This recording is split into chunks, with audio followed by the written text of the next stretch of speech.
For years, Il Volo has sold out arenas around the world, topped charts, and represented Italy on some of the biggest international stages.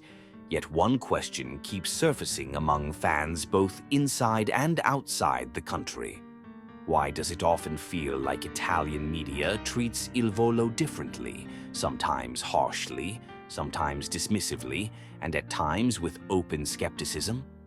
To understand this, you have to look beyond headlines and dig into Italy's complex relationship with tradition, pop culture, and how success is measured at home versus abroad.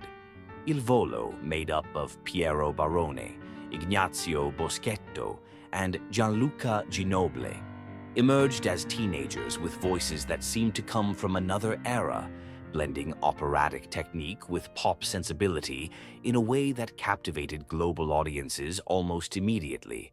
International media praised them as ambassadors of Italian musical heritage, but back home, the reaction was often more complicated. Part of the tension begins with how Il Volo entered the spotlight. Their early exposure through Italian television competitions made them household names almost overnight, and rapid success has a long history of breeding skepticism in Italy's cultural press. In a country where artists are often expected to earn credibility slowly, through years of underground struggle or classical conservatory prestige, Il Volo's meteoric rise was viewed by some critics as manufactured rather than earned, even though their vocal ability was undeniable. Italian media has historically been wary of artists who succeed too fast, especially when their appeal skews international before fully rooting itself domestically. Another major factor lies in Il Volo's musical identity. Classical crossover occupies an awkward space in Italian music journalism. It is neither fully opera, which Italy fiercely protects as a high art form, nor mainstream pop, which dominates youth culture and charts. Il Volo lives in between, and that middle ground has often made critics uncomfortable. Some Italian commentators have dismissed their work as commercialized opera or overly polished pop, critiques that rarely appear in foreign press, where the fusion is celebrated rather than questioned. This divide becomes especially visible around Italy's most influential music platform, Festival di Sanremo. Sanremo is more than a competition. It is a cultural institution, a gatekeeper of artistic legitimacy. When Il Volo has participated or been discussed in relation to Sanremo, coverage has often focused less on their technical skill and more on whether they belong in the modern Italian music narrative. Some critics have framed them as relics of a past Italy, while others argue they are not experimental or political enough for contemporary taste. That framing matters because Sanremo coverage often shapes broader media perception nationwide.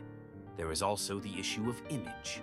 Il Volo's suits, romantic lyrics, and emotional delivery appeal strongly to international audiences, particularly in markets like the United States, Latin America, and parts of Asia.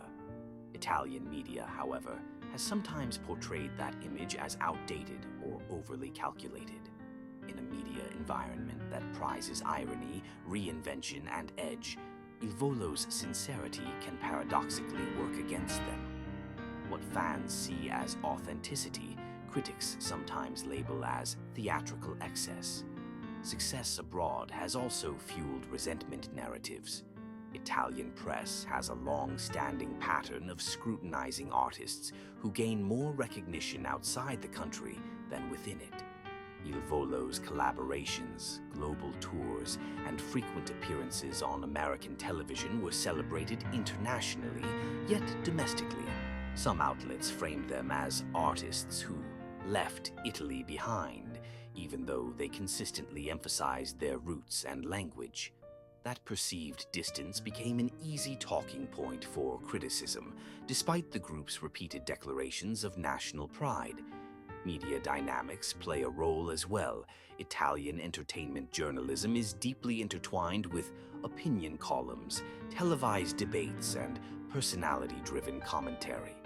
Once a narrative takes hold that Il Volo is divisive, overhyped, or polarizing, it tends to be recycled, reinforced, and amplified. Younger critics echo older ones, and dissenting opinions struggle to gain traction.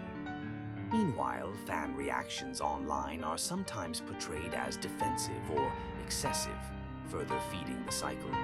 It's also impossible to ignore generational bias. Il Volo's core audience has often skewed older, particularly in Italy, and Italian pop discourse frequently prioritizes youth trends as markers of relevance. That demographic reality has led some media voices to marginalize the group as not for today's Italy, despite their continued commercial success. Ironically, that same demographic strength is framed as a positive asset abroad, where cross-generational appeal is seen as longevity rather than stagnation.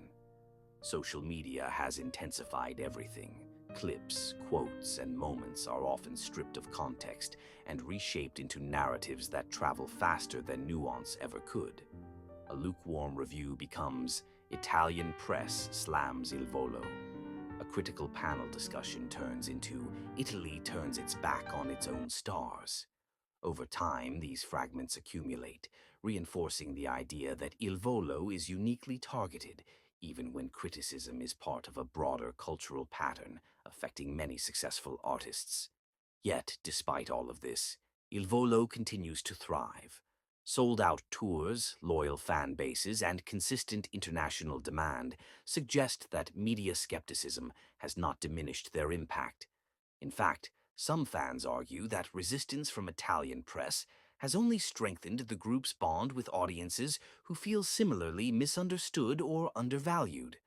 The tension between critical approval and public affection has become part of Il Volo's story. So does Italian media truly hate Il Volo? The answer is more layered than the headline suggests. It's less about hatred and more about cultural friction between tradition and modernity, between domestic validation and global success, between sincerity and irony. Il Volo exists at the crossroads of these tensions, and Italian media reflects that struggle rather than a unified rejection. Understanding this context doesn't mean dismissing criticism or blindly defending the group. It means recognizing how media ecosystems work, how narratives form, and how artists who don't fit neatly into expected boxes often face disproportionate scrutiny. Il Volo's experience is not unique, but it is a clear example of how success can complicate perception, especially at home. And perhaps that's the real explanation. Il Volo doesn't fail Italy's standards, it challenges them. Their music asks whether tradition must evolve quietly or can thrive loudly on global stages. Their careers force a conversation about what Italian identity in music really means today. And as long as that question remains unresolved, the tension between Il Volo and Italian media will likely continue.